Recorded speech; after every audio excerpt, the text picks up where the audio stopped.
আসসালামু আলাইকুম ওয়া রাহমাতুল্লাহি ওয়া বারাকাতুহু।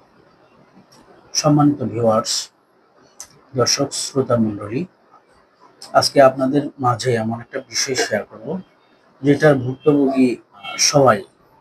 অল্প সময়ের মধ্যে সেই আমলগুলো যদি আপনি করতে পারেন তাহলে আশা করি সমাধান আপনার মিলবে।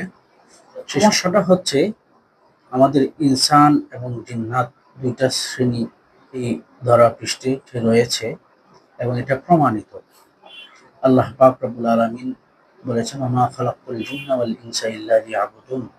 আমি জিন এবং ইনসানকে কেবলমাত্র শুধুমাত্র আমার ইবাদতের জন্য সৃষ্টি করেছি।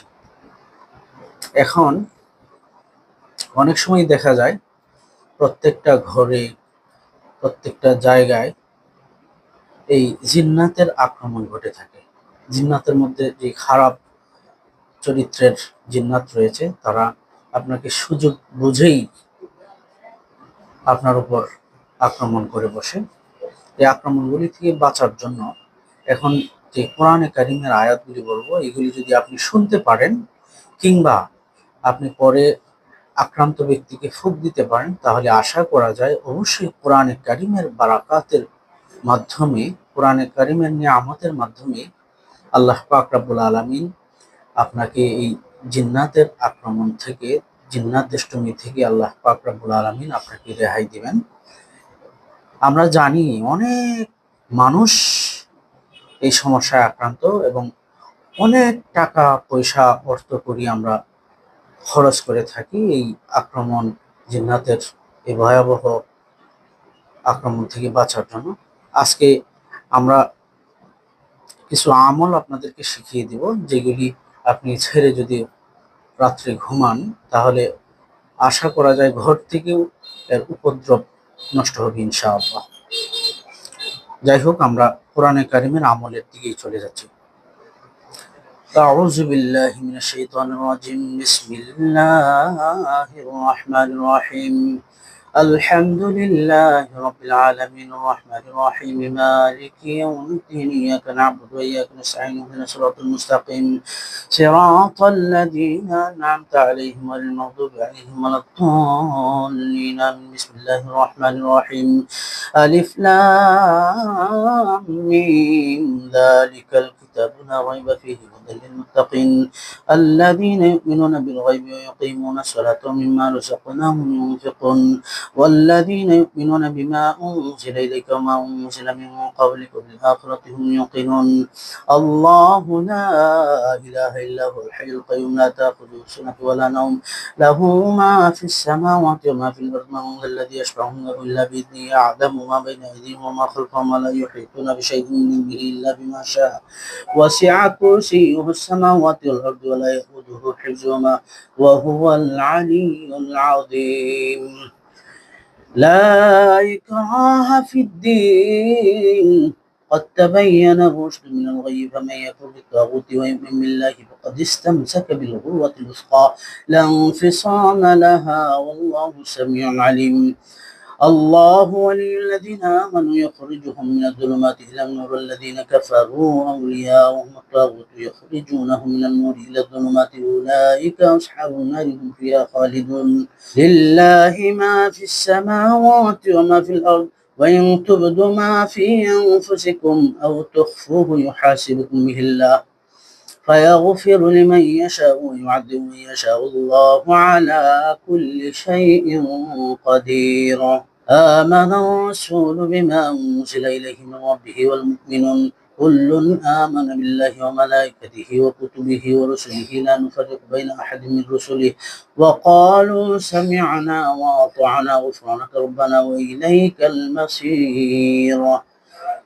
لا يكلف الله نفسا إلا وسعها لها ما كسبت وعليها ما اكتسبت ربنا لا تؤاخذنا إن نسينا أو أخطأنا ربنا ولا تحمل علينا إصرا كما حملته على الذين من قبلنا ربنا ولا تحملنا ما لا طاقة لنا به واعف عنا واغفر لنا وارحمنا أنت مولانا فانصرنا على القوم الكافرين.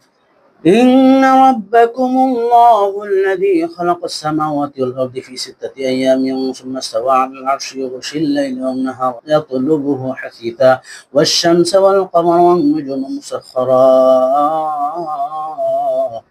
مسخرات بأمره ألا له الخلق والأمر تبارك الله رب العالمين ادعوا ربكم تضرعا وخفية إنه لا يحب المعتدين ولا تفسدوا في الأرض بعد إصلاحها وادعوه خوفا وطمعا إن رحمة الله قريب من المحسنين قل ادعوا الله أو ادعوا الرحمن أياما تدعوا فله الأسماء الحسنى ولا تجهر بصلاتك ولا تخافت بها وابتغ بين ذلك سبيلا وقل الحمد لله الذي لم يتخذ ولدا ولم يكن له شريك في الملك ولم يكن له ولي من الذل وكبره تكبيرا بسم الله الرحمن الرحيم والصافات صفا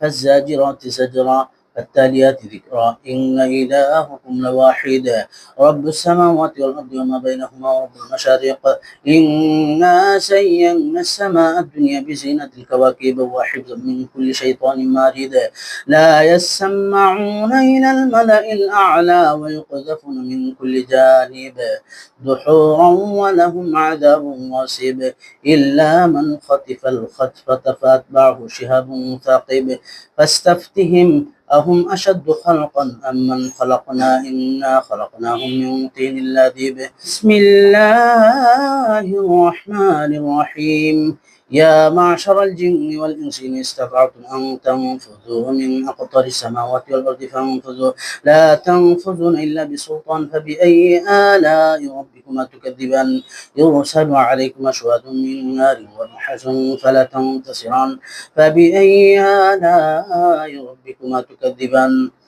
قل أوحي إلي أنه استمع نفر من الجن فقالوا إنا سمعنا قرآنا عجبا يهدي إلى الرشد فآمنا به ولن نشرك بربنا أحدا وأنه تعالى جد ربنا ما اتخذ صاحبة ولا ولدا وأنه كان يقول سفيهنا على الله شططا صدق الله العظيم উক্ত ৩৩ আয়াতের আমল যদি কেউ করতে পারে আল্লাহ পাক রব্বুল আলামিন তাকে বিপদ আপদ থেকে জিন্নাতের সমস্ত উপদ্রব থেকে বাঁচিয়ে দিবেন ইনশাআল্লাহ।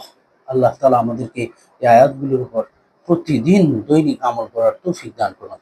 যারা আমল করতে পারেন না তারা আশা করি শুনবেন, শোনার মাধ্যমে সেই উপদ্রব থেকে বেঁচে যাবেন ইনশাআল্লাহ।